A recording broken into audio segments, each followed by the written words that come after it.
ഹരേ കൃഷ്ണ.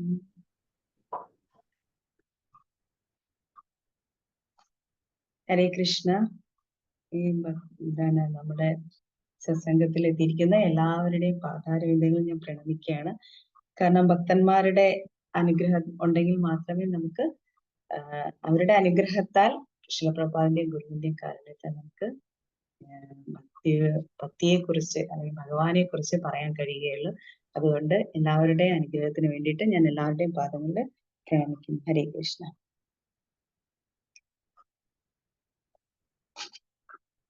ഓം അജ്ഞാനതിമിരാന്ധസ്യ ജ്ഞാനാഞ്ജനശലാകയാ ചക്ഷുരുന്മീലിതം യേന തസ്മൈ ശ്രീഗുരവേ നമഃ.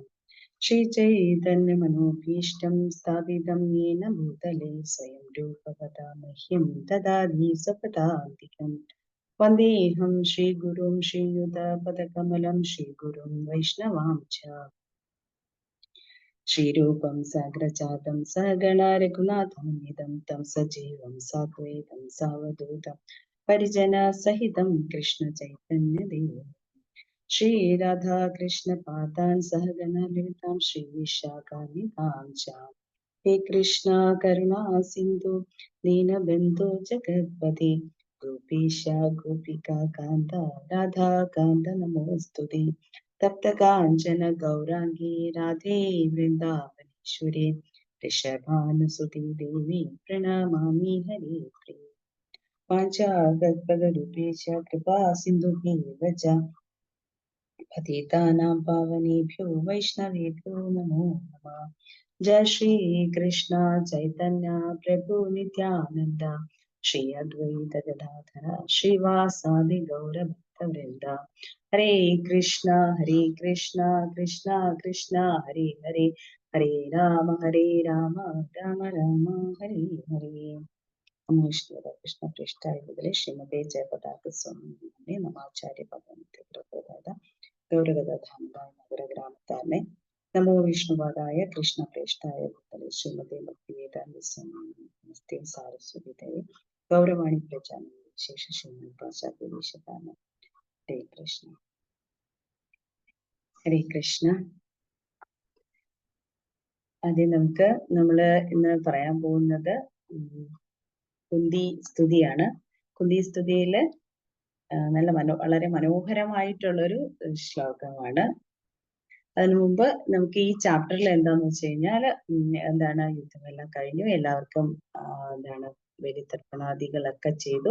അതിനുശേഷം ഭഗവാൻ എല്ലാവരും പാണ്ഡവരെ കൂടെ എല്ലാം ചെയ്തു. അതിനുശേഷം ഭഗവാൻ ദ്വാരകയിലേക്ക് തിരികെ പോകുന്ന സമയത്ത് ആരാണ് ഓടിക്കൊണ്ട് വരും? ഉത്തര അല്ലെ. ഉത്തര ഓടിക്കൊണ്ട് വന്നിട്ട് പറയും പാഹി പാഹി മഹായോഗിൻ. അത് പറയും. അതായത് മൃത്യു ഭയമില്ലാതെ ഒരേ ഒരാൾ മാത്രമേ ഉള്ളൂ, അത് ഭഗവാനാണ്, ഭഗവാൻ രക്ഷിക്കണം എന്ന് പറഞ്ഞു വരും. കാരണം അശ്വത്ഥാമാവ് അയച്ചിട്ടുള്ള ബ്രഹ്മാസ്ത്രം ഉത്തരയെ ലക്ഷ്യമാക്കി വരുന്നത് കാരണം അത് രക്ഷിക്കാൻ കഴിയുന്നത് ഭഗവാന് മാത്രമേ ഉള്ളൂ എന്ന് പറയും. അങ്ങനെ വരുമ്പോൾ ഭഗവാൻ എന്ത് ചെയ്യും? ഉടൻ തന്നെ ഭക്തരെ സംരക്ഷിക്കാൻ ഭഗവാൻ ഒരു നിമിഷം പോലും പാഴാക്കില്ല അല്ലെ. ഭഗവാൻ ഉടൻ തന്നെ സുദർശന ചക്രം എടുത്തു. എന്നിട്ട് ഉത്തരയുടെ ഗർഭത്തിൽ പോയി ഭഗവാൻ പോയി ആരെ രക്ഷിച്ചു? പരീക്ഷിത് മഹാരാജാവിനെ രക്ഷിച്ചു. അങ്ങനെ അശ്വത്ഥാമാവ് അയച്ചിട്ടുള്ള ബ്രഹ്മാസ്ത്രം നിഷ്ഫലമായി പോവുകയും ചെയ്യും. അങ്ങനെ അതിനുശേഷം വീണ്ടും ഭഗവാൻ തിരികെ പോവാണ്. ദ്വാരകയിലേക്ക് പോകുന്ന സമയം കുന്തി ദേവി വന്നിട്ട് പ്രാർത്ഥിക്കുന്നതാണ് നമ്മള് കുന്തി പ്രയർ എന്ന് പറയുന്നത്. കുന്തി സ്തുതി വളരെ മനോഹരമായിട്ടുള്ളതാണ്. ശ്രീമദ് ഭാഗവതത്തിലെ ആദ്യത്തെ സ്തുതിയാണ് എന്തെന്ന് പറയുന്നത് കുന്തി സ്തുതി. നമുക്കറിയാം ഫസ്റ്റ് കാൻഡോയിലെ രണ്ട് സ്തുതികളാണ് അല്ലെ. ബ്രഹ്മസ്തുതി, നമ്മുടെ ഭീഷ്മസ്തുതി, കുന്തി സ്തുതി. അപ്പോ നമുക്ക് ആദ്യം ഒന്ന് പ്രാർത്ഥിച്ചിട്ട് തുടങ്ങാം. ഓം നമോ ഭഗവതേ വാസുദേവായ. ഓം നമോ ഭഗവതേ വാസുദേവായ. ഓം നമോ ഭഗവതേ വാസുദേവായ. നാരായണം നമസ്കൃത്യം നരം ചൈവ ദേവീം സരസ്വതീം വ്യാസം തതോ ജയന്തി നഷ്ടപ്രായേഷു നിത്യം ഭാഗവത സേവയ ഭഗവതേ ഉത്തമ ശ്ലോകേ ഭക്തി ഭവതി നൈഷ്ഠികേ. മൂകം കരോതി വാചാലം ഭംഗം ലംഘയതേ ഗിരിം യത്കൃപാതം ശ്രീഗുരും ദീനദാരിണം ചൈതന്യമീശ്വരം പരമാനന്ദമാധവം. ഹരേ കൃഷ്ണ. ശ്ലോകം 21, സ്കന്ധം 1, ശ്ലോകം 20, അധ്യായം 8, ശ്ലോകം 21. കൃഷ്ണായ വാസുദേവായ ദേവകീ നന്ദനായ ച നന്ദഗോപകുമാരായ ഗോവിന്ദായ നമോ നമഃ. കൃഷ്ണായ വാസുദേവായ ദേവകീ നന്ദനായ ച നന്ദഗോപകുമാരായ ഗോവിന്ദായ നമോ നമഃ. കൃഷ്ണായ വാസുദേവായ ദേവകീ നന്ദനായ ച നന്ദഗോപകുമാരായ ഗോവിന്ദായ നമോ നമഃ. വിവർത്തനം. അനുഭാവാർത്ഥം ശ്രീ ഭക്തിവേദാന്ത സ്വാമി ശ്രീല പ്രഭുപാദ് കി ജയ്. വിവർത്തനം. ഇന്ദ്രിയങ്ങളെയും ഗോക്കളെയും ഉത്സാഹഭരിതനാക്കുന്നവനും നന്ദമഹാരാജാവിന്റെയും വൃന്ദാവനത്തിലെ മറ്റ് ഗോപന്മാരുടെയും ബാലനും ദേവകിയുടെ ആനന്ദനിധിയും വാസുദേവപുത്രനുമായി തീർന്ന ഭഗവാന് എന്റെ ആദരപൂർവമായ വന്ദനങ്ങൾ അർപ്പിക്കാൻ അർപ്പിക്കാൻ അനുവദിച്ചാലും. ഭാവാർത്ഥം.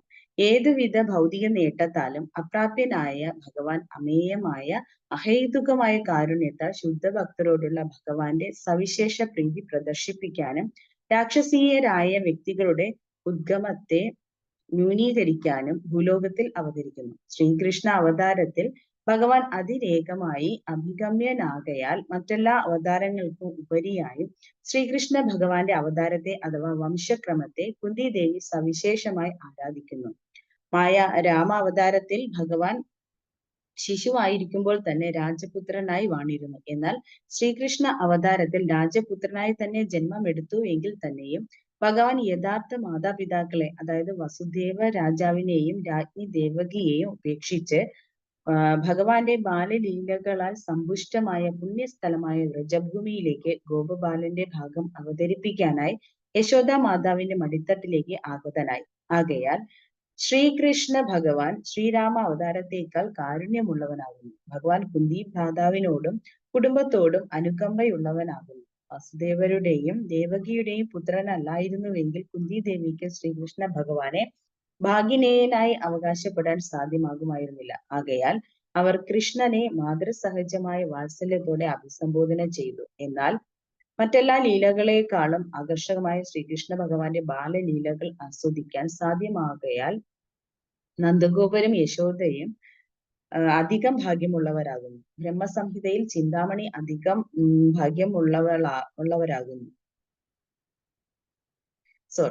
ബ്രഹ്മസംഹിതയിൽ ചിന്താമണി ധാമം എന്ന് വിശദീകരിച്ചിരിക്കുന്ന യഥാർത്ഥ കൃഷ്ണലോകത്തിൽ ഭഗവാന്റെ ശാശ്വത ബന്ധത്തിന്റെ പ്രാഗ്രൂപമായ വ്രജഭൂമിയിൽ പ്രദർശിപ്പിച്ച ഭഗവത് ബാലലീലകൾക്ക് സമാന്തരമായി യാതൊന്നുമില്ല. വ്രജഭൂമിയിൽ ശ്രീകൃഷ്ണ ഭഗവാൻ അദ്ദേഹത്തിന്റെ സർവ പാർഷദരോടും പരിച്ഛേദങ്ങളോടും കൂടി അവതരിച്ചു. ആകയാൽ വ്രജഭൂമിയിലെ നിവാസികളെ പോലെ വിശേഷിച്ചും ഭഗവത് സംതൃപ്തിക്കായി സർവസ്വവും സമർപ്പിച്ച വ്രജ തരുണീമണികളെ പോലെ ഭാഗ്യവതികളായി ആരും തന്നെ ഇല്ലെന്ന് ശ്രീ ചൈതന്യ മഹാപ്രഭു ഇതരമായി സ്ഥിരീകരിച്ചിരിക്കുന്നു.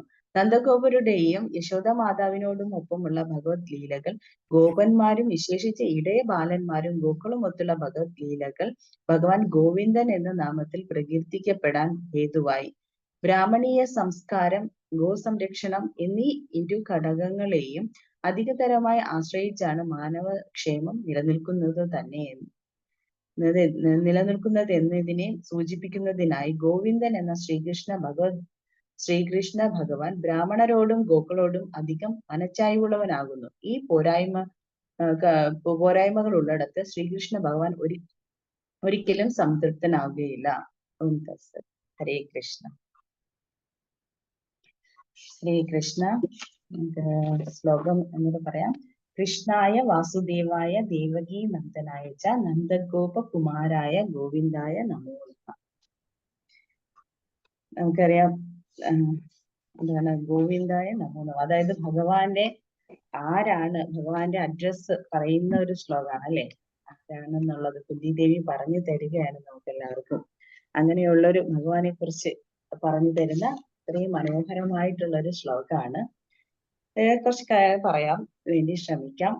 ഹരേ കൃഷ്ണ. അതായത് നമുക്കറിയാം ശീലപ്രഭുപാദിന്റെ കാരുണ്യം കൊണ്ടാണ് നമുക്ക് ഇതെല്ലാം ആ ഗ്രന്ഥങ്ങളെല്ലാം നമുക്ക് ലഭിച്ചിരിക്കുന്നത്. ആ ശീലപ്രഭുപാദ് റെക്കോർഡ് ചെയ്ത ഒരു സ്തുതി എന്ന് പറയുന്നത് കുന്തി സ്തുതിയാണ്. അതും ശീലപ്രഭുപാദ് എപ്പോഴാണെന്ന് വെച്ച് കഴിഞ്ഞാൽ ശീലപ്രഭുപാദ് ന്യൂയോർക്കിൽ താമസിക്കുന്ന സമയത്ത് വളരെ ബുദ്ധിമുട്ടി പ്രായമായ അവസ്ഥയിൽ ശീലപ്രഭുപാദ് ന്യൂയോർക്കിൽ താമസിക്കുമ്പോൾ മിശ്രയുടെ യോഗ ക്ലാസ്സില് അവിടെ ഒരു ഓഫീസ് റൂമിലാണ് ശീലപ്രഭു താമസിക്കുന്നത്. ആ സമയത്ത് എന്താണ് പ്രഭുപാദിന് കയ്യിൽ അങ്ങനെ പൈസ അങ്ങനെ ഒന്നും ഉണ്ടായിരുന്നില്ല, അധികം ഭക്തരില്ല, ഭക്തന്മാരായിട്ടുണ്ടായിരുന്നില്ല. ആ ഒരു അവസരത്തില് ശീലപ്രഭുപാദ് ഒരു ടേപ്പ് റെക്കോർഡർ വാടകയ്ക്ക് എടുക്കും. എന്നിട്ട് അതിന് ആ ഓഫീസ് റൂമിൽ ഇരുന്ന് ആരും ഉണ്ടായിരുന്നില്ല, ഒറ്റയ്ക്ക് ഇരുന്നിട്ട് ശീലപ്രഭുപാദ് എന്ത് ചെയ്യും, കത്താല് കൊട്ടി ഈ കുന്തി സ്തുതി റെക്കോർഡ് ചെയ്യും. അപ്പൊ അങ്ങനെ റെക്കോർഡ് ചെയ്തിട്ടുള്ള ഒരു സ്തുതിയാണ് കുന്തി സ്തുതി എന്ന് പറയുന്നത്. ശീലപ്രഭുപാദിന് ഏറ്റവും ഇഷ്ടമുള്ളതാണ്. പാടി റെക്കോർഡ് ചെയ്യും. അതിനുശേഷം പിന്നീട് എന്താണ് ഒരു സമയം ശീലപ്രഭുപാദിന് സ്ട്രോക്ക് വരും. ആ സമയത്ത് ഭക്തന്മാരെല്ലാം എന്താണ് ഇതൊക്കെ വരുന്ന സമയത്ത് എന്താണ് അവധി ഒരു ദിവസമായത് കാരണം അങ്ങനെ ഹോസ്പിറ്റലൊന്നും പോകാൻ പറ്റുന്നില്ല, അങ്ങനെയൊക്കെ ആയിരുന്നു. ആ സമയത്ത് കുറച്ച് ഭക്തന്മാരുണ്ടായിരുന്നു കൂടെ. പ്രഭുപാദിന്റെ ബുദ്ധിമുട്ട് കാണുമ്പോൾ അവർക്ക് ഭയങ്കര സങ്കടമാവും, എന്താ ചെയ്യാൻ പറ്റില്ല എന്നൊക്കെ വിചാരിക്കുമ്പോൾ ശിലപ്രഭുപാദ് പറയും, നിങ്ങൾ 3 കാര്യങ്ങൾ ചെയ്താൽ മതി എന്ന് പറയും. ഒന്നെന്ന് പറയുന്നത് എന്താണ്, നരസിംഹ ഭഗവാന്റെ ഫോട്ടോ പ്രഭുപാദിന് കാണുന്ന രീതിക്ക് വയ്ക്കുക. രണ്ടാമത് പറഞ്ഞു നരസിംഹസ്തുതി ചൊല്ലുക. പിന്നെന്താണ്, ഹരേ കൃഷ്ണ മഹാമന്ത്രം അവിടെ നിന്ന് ജപിക്കാൻ പറയും. കൂടാതെ പറയുന്ന ഒരു കാര്യമാണ് ഭാഗവതത്തിൽ നിന്ന് കുന്തി സ്തുതി വായിക്കാൻ പറയും. അതായത് പ്രഭുപാദ് നമുക്ക് കാണിച്ചു തരികയാണ് എന്താണ്, നമുക്ക് ഏതൊരു ആപത്ഘട്ടം വന്നാലും ഏതൊരു അവസ്ഥ ഇങ്ങനെയുള്ള ബുദ്ധിമുട്ടുള്ള അവസ്ഥ വന്നാലും നമ്മൾ എന്ത് ചെയ്യുക, ആ സമയം നമ്മൾ കുന്തി സ്തുതി വായിക്കുക എന്ന്. അതിനൊരു മാതൃകയായിട്ട് ശിലപ്രഭുപാദ് നമുക്ക് അവിടെ കാണിച്ചു തരികയാണ് ചെയ്യുന്നത്. അതിനുശേഷം ശിലപ്രഭുപാദ് പിന്നെയും കുറെ നാൾ കഴിഞ്ഞപ്പോൾ 1973 തോന്നുന്നുണ്ട് ന്യൂയോർക്കിൽ വെച്ചിട്ട് കുന്തി പ്രേയേഴ്സ് ക്ലാസ് എടുക്കും.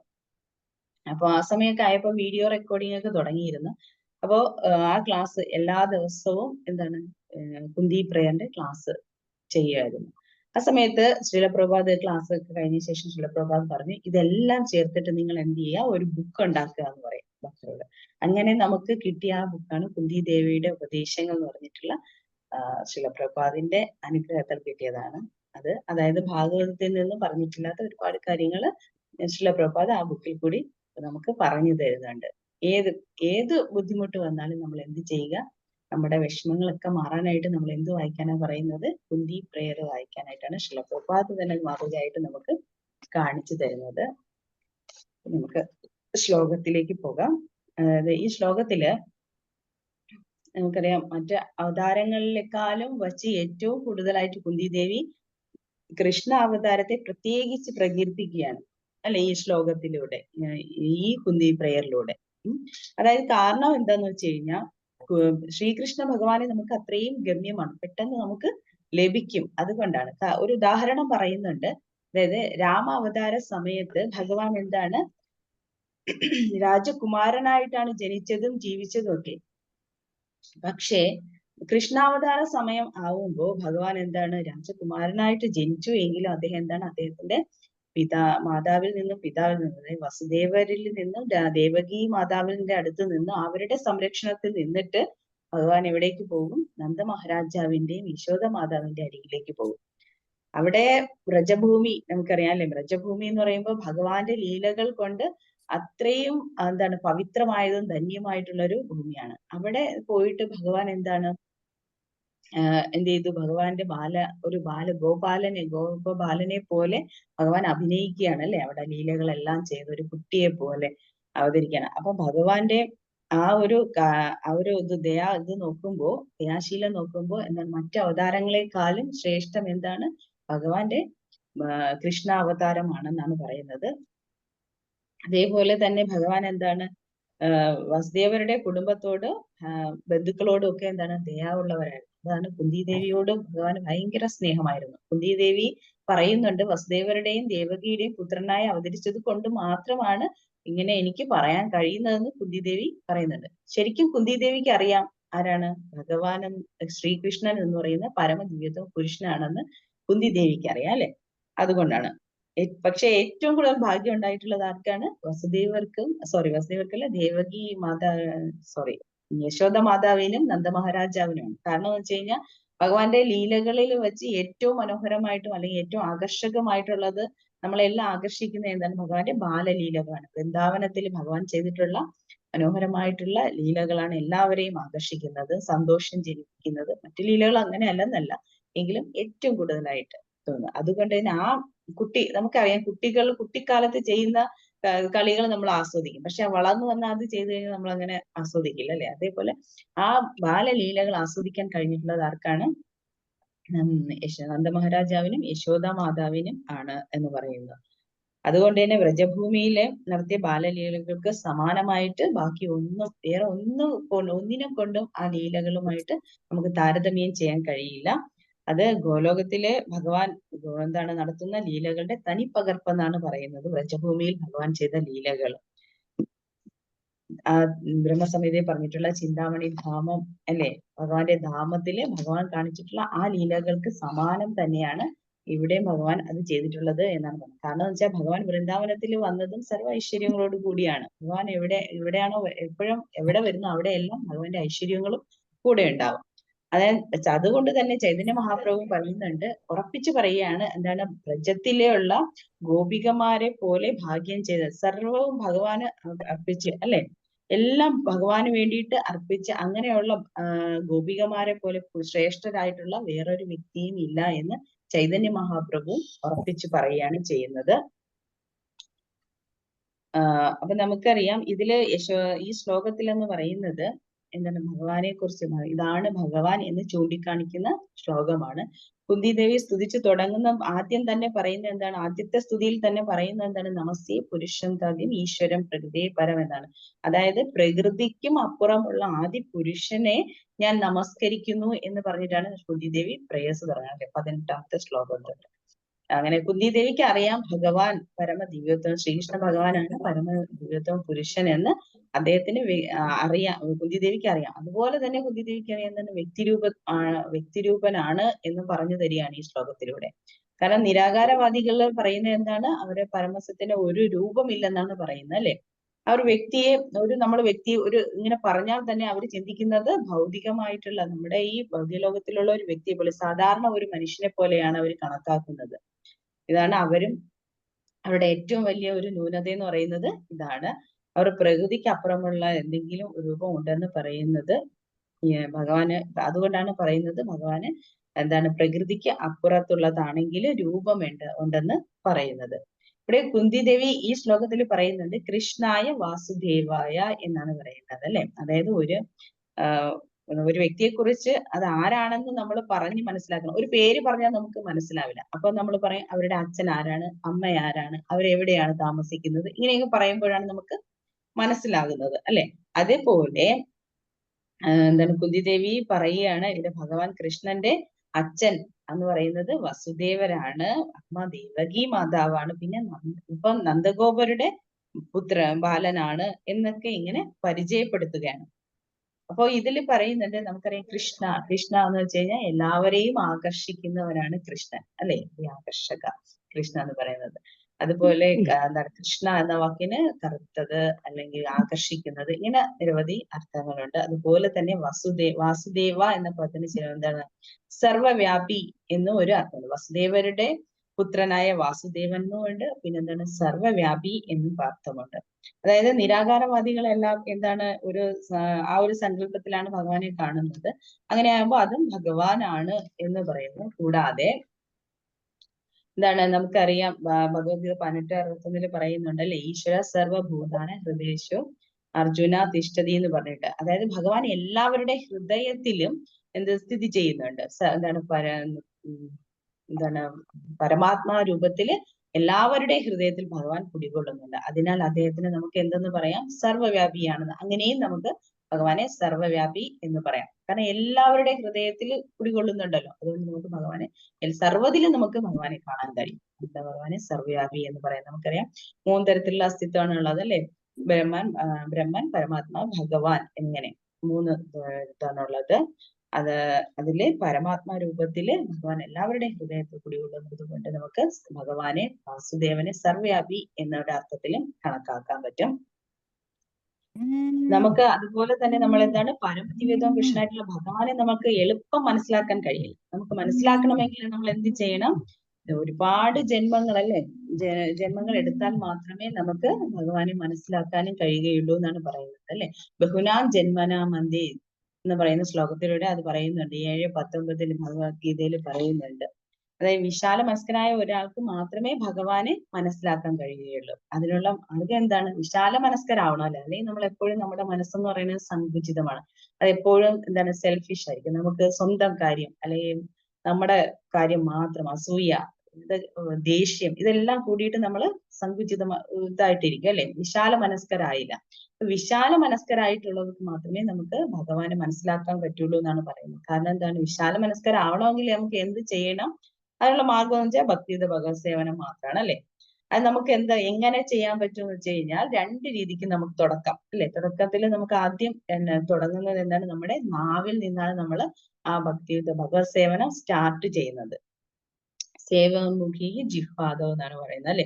നാവിന് നമുക്ക് 2 രീതിയിൽ നമുക്ക് സേവ കൊടുക്കാം. ഒന്നെന്ന് വെച്ച് കഴിഞ്ഞാൽ ഭഗവാന്റെ നാമജപത്തിലൂടെ, നാമം ജപിക്കുന്നതിലൂടെയും പിന്നെന്താണ് മഹാപ്രസാദം, ഭഗവാന്റെ പ്രസാദം, ഭഗവാന് നിവേദിച്ച പ്രസാദ ഭോഗം തയ്യാറാക്കി ഭഗവാന് നിവേദിച്ച് അത് പ്രസാദമാക്കി എടുത്തിട്ട് അത് കഴിച്ചും നമുക്ക് നാവിലൂടെ നമുക്ക് സേവ ചെയ്യാൻ കഴിയും. നമുക്ക് ഈ 2 എളുപ്പ മാർഗമാണ് അല്ലെ. നാമം ജപിക്കുക, പ്രസാദം കഴിക്കുക. ഇത് ചെയ്ത് വരുമ്പോൾ ചെയ്ത് വന്ന് നമ്മൾ പിന്നെ ബാക്കി എന്താണ്? നമ്മുടെ ശുദ്ധരായിട്ട് നമ്മുടെ വിശാലമായ മനസ്കരായ നമ്മളെ ഭക്തിയുത ഭഗവത് സേവനം, ബാക്കിയുള്ള സേവകളെല്ലാം ചെയ്ത് നമുക്ക് എന്തെത്താൻ പറ്റും? പ്രേമ ഭക്തിയുത സേവനം കൊണ്ട് നമുക്ക് കൃഷ്ണനെ പ്രീതിപ്പെടുത്താൻ കഴിയും. അപ്പൊ ഭഗവാൻ എന്ത് ചെയ്യും? നമ്മുടെ മുന്നില് സ്വയമേവ സ്ഫുരത്യത, നമ്മുടെ മുന്നിൽ ഭഗവാൻ പ്രത്യക്ഷനാവും. ഒരു നാൾ നമ്മൾ അങ്ങനെ ചെയ്ത് ഭഗവാൻ പറഞ്ഞിരിക്കുന്ന നിർദ്ദേശങ്ങൾ അനുസരിച്ചിട്ട് നമ്മള് നാമജപത്തിലൂടെയും ഭക്തിയുത ഭഗവത് സേവനത്തിലൂടെയും നമുക്ക് ഭഗവാൻ നമ്മുടെ മുന്നിൽ പ്രത്യക്ഷനാകും. അത് കൂടാതെ എന്താണ്? ഭഗവാൻ നമ്മളെ കാത്തിരിക്കുകയാണ് അല്ലെ. ഇങ്ങനെ പ്രേമ ഭക്തിയുടെ സേവനത്തിലെത്തി ഭഗവാൻ നമ്മുടെ മുന്നിൽ പ്രത്യക്ഷനാവും, നമുക്ക് ഭഗവാനുമായിട്ട് സംവദിക്കാൻ കഴിയും. ഇതൊക്കെ ചെയ്യാമെങ്കിലും ഭഗവാൻ എപ്പോഴും നമ്മളെ കാത്തിരിക്കുകയാണ്. എന്താണ്? എപ്പോഴാണാവോ ഒരു സ്നേഹനിധിയായിട്ടുള്ള ഒരു അച്ഛനെ പോലെ അല്ലെ ഭഗവാൻ അവിടെ ഭഗവാന്റെ ധാമത്തില് ഇങ്ങനെ കാത്തിരിക്കുകയാണ്. എപ്പോഴാണാവോ എന്റെ പുത്രൻ തിരിച്ച് എന്റെ ധാമത്തിലേക്ക് വരുന്നത്, എന്റെ അടുത്തേക്ക് വരുന്നത് എന്ന് പറഞ്ഞാണ്. പക്ഷെ നമ്മൾ എന്ത് ചെയ്യും? നമ്മളെപ്പോഴും മടി കാണിക്കും. എന്താണ്? ഇങ്ങോട്ട് വരാൻ പറഞ്ഞാൽ നമ്മൾ അങ്ങോട്ട് പോകും അല്ലെ. അതാണല്ലോ നമ്മുടെ സ്വഭാവം. അപ്പൊ എന്താണ്? എപ്പോഴും നമ്മളോട് ഭഗവാൻ ഇങ്ങനെ ഓരോ അവസരം തരും ഭഗവാന്റെ അടുക്കിലേക്ക് എത്താൻ വേണ്ടി. പക്ഷെ നമ്മൾ എന്ത് ചെയ്യും? നമ്മൾ ശാഠ്യം പിടിക്കും, നമ്മൾ വരില്ല എന്ന് പറയും. നമ്മൾ എന്നിട്ട് എവിടേക്ക് പോകും? ഭൗതികമായിട്ടുള്ള ആനന്ദം കണ്ടുപിടിക്കാനായിട്ട് നമ്മൾ ശ്രമിക്കും അല്ലെ. അതിൽ ഒരു ഉദാഹരണം പറയുന്നുണ്ട്. ഒരു ധനികനായ ഒരു പിതാവിന്റെ വഴിപിഴച്ചു പോയ ഒരു സന്തതിയെ പോലെയാണ് നമ്മള് എന്താണ് ബദ്ധാത്മാക്കൾ എന്ന് പറയുന്നത് നാം പറയുന്നത്. എന്ത് ചെയ്തു? ധനികനായിട്ടുള്ള ഒരു പിതാവാണ്. അദ്ദേഹത്തിന് ഒരുപാട് സമ്പത്തുണ്ട്, ജീവിതത്തിൽ നമുക്ക് എന്ത് ആനന്ദവും ഉണ്ടാക്കാനുള്ള തരാനുള്ള കഴിവുണ്ട്. ഇതെല്ലാം ഉണ്ടെങ്കിലും ആ പുത്രൻ എന്താണ്? വഴിപിഴച്ചു പോയി അല്ലെ. എന്നിട്ട് എന്ത് ചെയ്യും? വീട് വിട്ട് തെരുവിലേക്ക് ഇറങ്ങി പോവുകയാണ്. അതുപോലെയാണ് നമ്മളും ചെയ്ത്. അതുകൊണ്ടാണ് നമ്മൾ ഈ ഭൗതിക ലോകത്തിൽ വന്ന് വിട്ടുപോയത്. പിതാവ് ഭഗവാൻ പറഞ്ഞത് അനുസരിച്ചില്ല, എന്നിട്ട് എന്ത് ചെയ്തു? വീട് വിട്ടു ഇറങ്ങി. അതുകൊണ്ടാണ് നമ്മൾ ഈ ഭൗതിക ലോകത്തിൽ വന്ന് ജനിച്ച് ഈ കഷ്ടപ്പാടുകളിൽ കൂടിയൊക്കെ കടന്നു പോകുന്നത്. അതിനാൽ പക്ഷെ നമുക്ക് എന്ത് ചെയ്യാൻ പറ്റും? ഒരു ജീവാത്മാവിന് നമുക്കിപ്പോ ഈ ഒരു അറിവ് നമുക്ക് കിട്ടിയപ്പോൾ നമ്മൾ അത് മറ്റുള്ളവർക്കും കൂടി പകർന്നു കൊടുക്കുക. നമുക്ക് അങ്ങനെ രക്ഷിക്കാൻ കഴിയും. നമുക്കും രക്ഷ നേടാൻ പറ്റും, അതുവഴി മറ്റുള്ളവരെ നമുക്ക് രക്ഷിക്കാൻ കഴിയും. നമുക്കൊരു സഹജീവിക്ക് നമുക്ക് നൽകാവുന്ന ഏറ്റവും വലിയ സഹായം എന്ന് പറയുന്നത് അയാളെ എന്ത് ചെയ്യാണ്? കൃഷ്ണാവബോധത്തിലേക്ക് അടുപ്പിക്കുക എന്നതാണ്. കാരണം ഭൗതികമായ യാതൊരു നേട്ടം കൊണ്ടും യാതൊരു കാര്യം കൊണ്ടും നമുക്ക് എന്ത് കിട്ടില്ല? നമുക്ക് പൂർണ്ണമായിട്ടൊരു സംതൃപ്തി ഒരു ജീവസത്തയ്ക്കും കിട്ടില്ല ഭൗതികമായ ഒന്നുകൊണ്ട്. നമുക്കറിയാം ഭൗതികമായിട്ടുള്ള എന്ത് കാര്യത്തിനും നമ്മൾ എത്ര ആഗ്രഹിച്ച് എന്ത് കാര്യം ചെയ്താലും അതൊരു കുറച്ച് സമയത്തേക്ക് മാത്രമേ ആ ഒരു ആനന്ദം നമുക്ക് കിട്ടുകയുള്ളൂ. അത് കഴിഞ്ഞാൽ വീണ്ടും നമ്മൾ പഴയ അവസ്ഥയിലേക്കാണ്. അപ്പൊ നമുക്ക് ചെയ്യാൻ പറ്റുന്നതെന്ന് വെച്ച് കഴിഞ്ഞാൽ എല്ലാവരും കൃഷ്ണാവബോധം കൊടുക്കുക. കൃഷ്ണാവബോധത്തിലൂടെ അവർക്ക് എന്താണ്? പരമസത്യം, പരമമായിട്ട് അവർക്ക് സംതൃപ്തരാകാൻ കഴിയും, സന്തോഷം ഉണ്ടാകാൻ കഴിയും. അപ്പൊ ഇതിൽ പറയാണ്, പിതാവിൽ നിന്ന് വിട്ടുപോയിട്ടുള്ള കുഞ്ഞിനോട് പറയാണ്, ഒരാള് പറയുകയാണ്, നിന്റെ അച്ഛൻ എന്താണ്? അതിസമ്പന്നനാണ്, അതിനാൽ നീ ഇങ്ങനെ കഷ്ടപ്പെടേണ്ട എന്ന് പറയുമ്പോൾ കുട്ടിക്ക് എന്താണ് ശരിയാണ്, എന്റെ അച്ഛൻ ഇത്രയും സമ്പത്തിനൊക്കെ ഉടമയാണ്, നല്ല സാമ്പത്തികമൊക്കെ ഉള്ള ഒരാളാണ്, അതുകൊണ്ട് ഞാൻ എന്ത് ചെയ്യാം, ഇനി ഞാൻ ഈ കഷ്ടപ്പാടിൽ കിടന്നു അങ്ങനെ അന്വേഷിച്ച് ഇങ്ങനെ സന്ദർശനം അന്വേഷിച്ച് നടക്കേണ്ട ആവശ്യമില്ല, ഞാൻ തിരികെ അച്ഛന്റെ അടുത്തേക്ക് തന്നെ പോവാം എന്ന് വിചാരിച്ച് തിരികെ അച്ഛന്റെ അടുത്ത് പോവുകയാണ്. അതുപോലെയാണ് നമ്മളും എന്താണ് ഭഗവാനെ എന്താണ് മറന്നിരിക്കുകയാണ് നമ്മൾ, അല്ലെ? അച്ഛനെ മറന്ന കുട്ടിയെ പോലെ ഭഗവാനെ മറന്നിരിക്കുകയാണ് നമ്മൾ. ആ ആ ഒരാളിനോട് നമ്മൾ പറയുകയാണ്, നിങ്ങൾ എന്താണ് ഭഗവാന്റെ അംശമാണ്, അല്ലെങ്കിൽ എന്താണ് സർവ്വ ഐശ്വര്യപൂർണനായിട്ടുള്ള ഭഗവാന്റെ സന്തതിയാണ്, അതുകൊണ്ട് തന്നെ ഭൗതിക ലോകത്തിൽ കിടന്ന് കഷ്ടപ്പെടേണ്ട ആവശ്യമില്ല എന്ന് പറഞ്ഞ് ഓർമ്മിപ്പിച്ച് കൊടുക്കുകയാണെങ്കിൽ അത് വലിയൊരു സേവനമാണെന്നാണ് പറയുന്നത്, ശ്രീല പ്രഭുപാദ് പറയുന്നത്. അത് ഓരോ ഭക്തന്റെയും കർത്തവ്യമാണെന്നാണ് പറയുന്നത്. അപ്പൊ നമുക്ക് ഒരുപാട് നോളജ്, ജ്ഞാനം ഒന്നും ഇല്ല എങ്കിൽ കൂടി നമ്മളിപ്പോ ഈ പറയുന്നത് പോലെ നമുക്ക് ഒരുപാട് അറിവോ ജ്ഞാനമോ ഒന്നും ഉണ്ടായിട്ടല്ല, എങ്കിലും ഉള്ള അറിവ് വെച്ച് നമ്മളിങ്ങനെ പറയുന്നത് പോലെ നമ്മൾ ഓരോ വ്യക്തിയും, നമ്മുടെ കുടുംബങ്ങളെ ഉള്ളവർക്കാവട്ടെ, സുഹൃത്തുക്കളാവട്ടെ, ആരാടുത്തായിരുന്നാലും നമ്മളിങ്ങനെ പറഞ്ഞ് അവരോട് വീണ്ടും വീണ്ടും പറയുമ്പോൾ അവരെന്താണ് എന്നെങ്കിലും ഒരിക്കൽ അത് കേട്ടിട്ട് തിരിച്ച് ആ പുത്രൻ എന്താണ് പിതാവിന്റെ അടുക്കിലേക്ക് വരുന്നത് പോലെ കൃഷ്ണാവബോധത്തിൽ അവർക്ക് കേൾക്കണം എന്ന് തോന്നും, അല്ലെ? അതുപോലെ അത് നമ്മൾ ചെയ്യാനാണെന്ന് ശ്രീല പ്രഭുപാദ് പറയുന്നത്. അത് ഓരോ ഭക്തന്റെയും കർത്തവ്യമാണെന്നാണ് ശ്രീല പ്രഭുപാദ് പറയുന്നത്. അപ്പോ എന്താണ്, നമ്മൾ ഓരോ ഭഗവാന്റെ അംശമാണ്, നമ്മുടെ പിതാവ് എന്ന് പറയുന്ന ഭഗവാൻ സർവ്വ ഐശ്വര്യപൂർണനുമാണ്. അപ്പൊ അദ്ദേഹത്തിന്റെ അംശമായ നമുക്ക് ഇങ്ങനെ കഷ്ടപ്പെടേണ്ട യാതൊരു ആവശ്യമില്ല, അല്ലെ? അപ്പൊ നമുക്ക് ഭക്തിയുത ഭഗവത് സേവനം ചെയ്ത് കൃഷ്ണാവബോധത്തോടു കൂടി ജീവിച്ചു കഴിഞ്ഞാൽ നമുക്ക് തിരിച്ച് ആ ഭഗവാന്റെ അടുത്തേക്ക്, പിതാവിന്റെ അടുത്തേക്ക് തന്നെ നമുക്ക് പോവാൻ കഴിയും. അതിന് ഏറ്റവും വലിയ ഉദാഹരണം ഇങ്ങനെ എന്താ കുന്തിദേവി പറയുന്നുണ്ട്. കുന്തിദേവി ഇങ്ങനെ പറഞ്ഞ് നമുക്കും കൂടെ മനസ്സിലാവാൻ വേണ്ടി പറയുകയാണല്ലോ, എന്താണ് ഇതിനപ്പുറം, പ്രകൃതിക്ക് അപ്പുറമുള്ള ഭഗവാന് രൂപമുണ്ട്, ആ ഭഗവാനാണ് വസുദേവരുടെ പുത്രനാണ് എന്ന് നമുക്ക് പറഞ്ഞു തരുന്നില്ലേ? അതേപോലെ നമ്മളും ചെയ്യണമെന്നാണ് പറയുന്നത്. എന്നിട്ട് എന്താണ് പറയുന്നത്, സർവ്വവ്യാപിയ പരമദിവ്യത്വം പുരുഷനെ, അതായത് കൃഷ്ണായ വാസുദേവായ ഭഗവാനെ ഭൗതിക ലോകത്തിന് എല്ലാവരും അദ്ദേഹത്തെ അച്ഛൻ എന്നാണ് സംബോധന, അല്ലെ? നമ്മളിപ്പോ പറയും പിതാവ് ആയിട്ടാണ് നമ്മൾ കണക്കാക്കുന്നത്. പക്ഷെ ഭഗവാൻ എപ്പോഴും എന്താണ് ആനന്ദം, ഒരു മകനായിട്ട്, ഭക്തരുടെ പുത്രനായിട്ട് വരണം എന്നാണ് ഭഗവാൻ ആഗ്രഹിക്കുന്നത്. എങ്കിലും നമുക്ക് എന്താണ് പുത്രനായിട്ട് വന്ന ആ വാത്സല്യം എല്ലാം ആസ്വദിക്കണം എന്നാണ് ഭഗവാൻ ആഗ്രഹിക്കുന്നത്. എങ്കിലും ഭഗവാൻ പുത്രനായി വന്നാലും ഭഗവാൻ എന്താണ് എല്ലാവരുടെയും ആവശ്യങ്ങളെല്ലാം ഭഗവാൻ എന്ത് ചെയ്യും, നിറവേറ്റി കൊടുക്കും, അല്ലെ? എല്ലാ ആവശ്യങ്ങളും നിറവേറ്റി കൊടുക്കും. നാം എന്നും ഭഗവാനോട് അനുസരണയുള്ളവരായിരുന്നാൽ മാത്രം മതി എന്നാ പറയുന്നത്. എല്ലാം നമുക്ക് താനേ വന്നു ചേരും. നമ്മളിങ്ങനെ ഇരുന്നിട്ട് എനിക്ക് ഭഗവാനെ ഇഷ്ടമാണ് എന്ന് പറഞ്ഞിട്ട് കാര്യമില്ല. ഭഗവാൻ പറഞ്ഞിരിക്കുന്നത് പോലെ നമ്മൾ ജീവിച്ച് ഭഗവാന്റെ നാമം ജപിച്ച് ഭക്തി ഭഗവത് സേവനമൊക്കെ ചെയ്ത് അങ്ങനെ അനുസരണയുള്ള ഒരു കുട്ടിയായിട്ട് ജീവിക്കുകയാണെങ്കിൽ നമുക്ക് എന്താണ് എല്ലാവിധ ഐശ്വര്യങ്ങളും നമുക്ക് വന്നു ചേരും എന്നാണ് പറയുന്നത്. അത് സാമ്പത്തികമായാലും എന്തായാലും എല്ലാം ഭഗവാൻ വേണ്ട പോലെ നമുക്ക് നൽകും. പക്ഷെ നമുക്ക് വേണ്ട പോലെ തരുള്ളൂ, അധികമായിട്ട് ഭഗവാൻ തരില്ല. നമുക്ക് ആവശ്യമുള്ളത് ഭഗവാൻ തരും. കാരണം എന്ന് വെച്ച് കഴിഞ്ഞാല് നമുക്ക് അങ്ങനെ അധികമായി കഴിഞ്ഞാൽ നമ്മൾ എന്താണ്, അഹങ്കാരം നമ്മുടെ കൂടെ വരും, അല്ലെ? അതുകൊണ്ട് ആവശ്യാനുസരണം ഭഗവാൻ നമുക്ക് എല്ലാം നമുക്ക് തരുമെന്നാണ്. ശ്രീല പ്രഭുപാദ് പറയുന്നുണ്ട്, എന്താണ് ലോസ് ഏഞ്ചലസില് ആശ്രമത്തിൽ, അവിടെയുള്ള ആശ്രമത്തില് എന്താണ് ആ ആശ്രമത്തിന് പരിസരത്തുള്ള ആൾക്കാരെല്ലാം ഈ അവിടുത്തെ ആശ്രമത്തിലെ ഭക്തന്മാരോട് അസൂയുള്ളവരായിരുന്നു. കാരണം എന്ന് വെച്ച് കഴിഞ്ഞാൽ അവര് രാവിലെ മുതൽ രാത്രി വരെ കഷ്ടപ്പെട്ട് പണിയെടുത്ത് വന്ന് അധ്വാനിച്ച് കൊണ്ടുവരും. എന്താണ് ആഹാരത്തിനും ഭൗതികമായിട്ടുള്ള ആനന്ദം ലഭിക്കുന്നതിന് വേണ്ടിയിട്ട്. പക്ഷെ എന്താണ് ഇവിടെ നോക്കുമ്പോൾ, ആശ്രമത്തിലേക്ക് നോക്കുമ്പോൾ അവർ ഒരു പണിയും ചെയ്യുന്നില്ല, അല്ലെ? വേറെ പുറത്തു പോയി ജോലി ചെയ്യോ അങ്ങനെ ഒന്നും ചെയ്യുന്നില്ല. പക്ഷെ എന്താണ്, അവർ നല്ല സുഖമായിട്ട് ആഹാരമൊക്കെ കഴിച്ച് നല്ല സന്തോഷത്തോടു കൂടി അവരുടെ ആശ്രമത്തിൽ 4 കാറുണ്ട്, അങ്ങനെയൊക്കെ ആ സുഖ സൗകര്യത്തിലൊക്കെ അവർ ജീവിക്കുന്നുണ്ട്. ഇത് കാണുമ്പോൾ അവർക്ക് ഭയങ്കര അസൂയാണ്. ഒരു ജോലി ചെയ്യാതെ അവരെന്താണ് ഇത്രയും സന്തോഷത്തില് ഇതില് ജീവിക്കുന്നു എന്ന് പറയണം. അപ്പൊ അവരോട് ആ അസൂയാലുക്കളായ ആൾക്കാര് ഭക്തന്മാരോട് ചോദിക്കും, നിങ്ങൾക്ക് എന്താണ് ഒരു പണിയും നിങ്ങൾ ചെയ്യുന്നില്ലെങ്കിൽ നിങ്ങൾക്ക് ഒരു ഉത്കണ്ഠയും ഇല്ല, 4 കാറുണ്ട്, സുഖമായി ഭക്ഷണം കഴിക്കുന്നു, ഇതൊക്കെ എങ്ങനെയാണ് നടക്കുന്നത് എന്ന് ചോദിക്കും. ശരിക്കും അത് എന്താണ് സത്യമാണ്. കാരണം വെച്ചാൽ ഒരാൾ ഭഗവാന്റെ യഥാർത്ഥ സേവകനായി കഴിഞ്ഞു കഴിഞ്ഞാൽ അയാളുടെ എല്ലാ കാര്യങ്ങളും എന്താണ് നടന്നുപോകും. അപ്പൊ അത് കാരണം എന്താണ്, ഭഗവാന്റെ ഭക്തനായിട്ട് അവര് ഫുൾ ടൈം ഭഗവാന്റെ സേവനത്തിൽ ഏർപ്പെട്ടിരിക്കുമ്പോൾ അവർക്ക് എന്താണ് എല്ലാവിധ ഐശ്വര്യവും എല്ലാം ഭഗവാൻ തന്നെ എത്തിച്ചു കൊടുക്കും, അല്ലെ? അതിൽ നേരത്തെ പറഞ്ഞതുപോലെ അനുസരണയുള്ള കുട്ടിയായിരുന്നാൽ മാത്രം മതി. അപ്പൊ ഭഗവാൻ അതിന് വേണ്ടുന്ന എല്ലാം അവരെടുത്ത് എത്തിച്ചു കൊടുക്കുകയും ചെയ്യും. എന്നാൽ അവരോട് പറയും എന്താണ്, നിങ്ങൾ കൃഷ്ണാബോധത്തിലേക്ക് വരൂ, നിങ്ങൾക്കും ഇതുപോലെ ആനന്ദിക്കാൻ കഴിയും, നിങ്ങൾക്ക് സുഖമായിട്ട് ജീവിക്കാൻ കഴിയും എന്ന് പറഞ്ഞാൽ അവര് വരുമോ? ഇല്ല. നാമം ജപിക്കാൻ പറഞ്ഞാൽ കേൾക്കില്ല, അതിന് അവര് തയ്യാറാകുകയില്ല. അവർ എന്തിന്റെ പിറകെ പോവും? ഭൗതികമായ ആനന്ദത്തിന്റെ പിറകെ അവര് പോവും.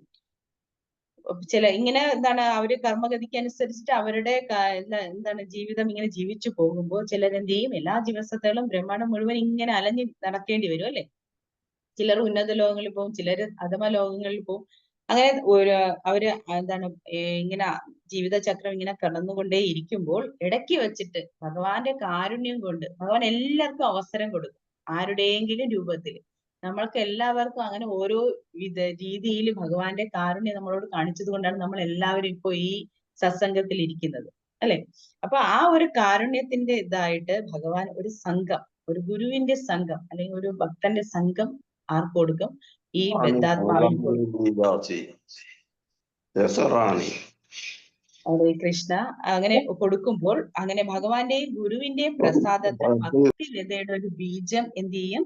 ഹൃദയത്തില് ഉൾക്കൊള്ളും. ഗുരുവിന്റെയും ഭഗവാന്റെയും കൃപ. ഭഗവാൻ അവരുടെ ഹൃദയം എന്താണ്, അവർക്കൊരു അവസരം, കാരുണ്യം കൊണ്ട് അവർക്കൊരു ഗുരുവിന്റെ സംഘം അവർക്ക് കൊടുക്കും. അങ്ങനെ ഭഗവാന്റെയും ഗുരുവിന്റെയും സംഘം കൊണ്ട് അവർക്ക് ഭക്തിലതയുടെ ഒരു ബീജം കിട്ടും.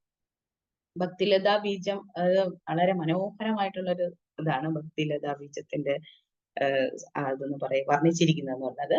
അത് ഭാഗ്യം ചെയ്ത ഒരാൾക്ക് മാത്രമേ ഇങ്ങനെ ഒരു എന്താണ് അവസരം ലഭിക്കുകയുള്ളൂ. അതിനും ഒരു ഭാഗ്യം വേണം. അതിന് നമ്മെ സഹായിക്കുന്നത് എന്താണ്? ഹരേ കൃഷ്ണ മഹാമന്ത്രം തന്നെയാണ് നമുക്കൊരു ഗുരുവിനെ കിട്ടാൻ നമ്മളെ സഹായിക്കുന്നത് അല്ലെ? നമ്മൾ ഏതെങ്കിലും ഒരു ഭക്തന്റെ അസോസിയേഷൻ ഒരു അടുപ്പം കൊണ്ട് നമുക്കാണ് നാമം ജപിക്കാൻ ഒരു അവസരം കിട്ടും. ആ നാമജപത്തിലൂടെ നമ്മൾ പുരോഗതി കൈവരിച്ച് വരുമ്പോഴാണ് നമുക്ക് ആരെ കിട്ടുന്നത്? ഗുരുവിനെ കിട്ടുന്നത് അല്ലെ? ഒരു പക്ഷേ നമുക്ക് ഗുരു തന്നെ ആയിരിക്കാം നമുക്ക് അസോസിയേഷൻ ഫസ്റ്റ് തരുന്നത്. അത് ഗുരു ആയിരിക്കാം, അല്ലെങ്കിൽ ഏതെങ്കിലും ഒരു ഭക്തനെ കൂടി ആയിരിക്കാം. അങ്ങനെ വരുമ്പോൾ നമുക്ക് ഭക്തിയുടെ ഒരു ബീജം കിട്ടും. ആ ബീജത്തിനെ നമ്മൾ വളർത്തിക്കൊണ്ടുവരാൻ ചെയ്യണം. നമ്മൾ ശ്രവണ കീർത്തന സ്മരണ ഇതിലൂടെ നമുക്ക് ആ രൂപത്തിലുള്ള വെള്ളവും വളവും ആ ചെടിക്ക് ഒഴിച്ചു കൊടുക്കുമ്പോൾ ആ ചെടി വളർന്ന് വളർന്ന് ഭഗവാന്റെ പാദത്തിൽ പോയി ആശ്രയം പാകും. അവിടെ ചെന്നിട്ടാണ് അതെന്ത് ചെയ്യുന്നത്? പൂത്ത് ഫലം ഉണ്ടാകുന്നത്. അപ്പോൾ നമ്മൾ എന്ത് ചെയ്യുക?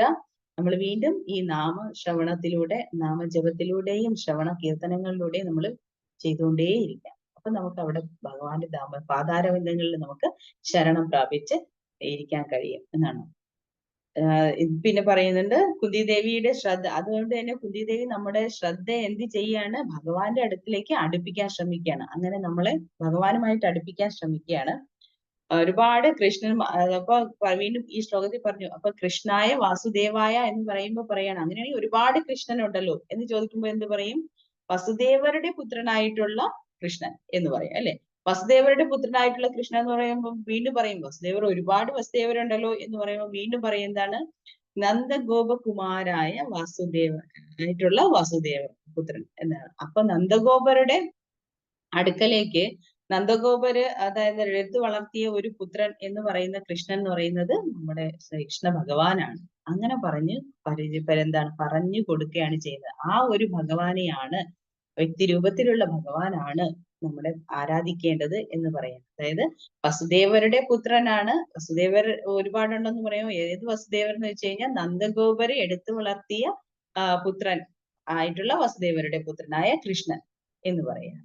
അപ്പൊ വസുദേവ എന്ന ശബ്ദത്തിന് വിശുദ്ധ തത്വം എന്നും ഒരർത്ഥമുണ്ട്.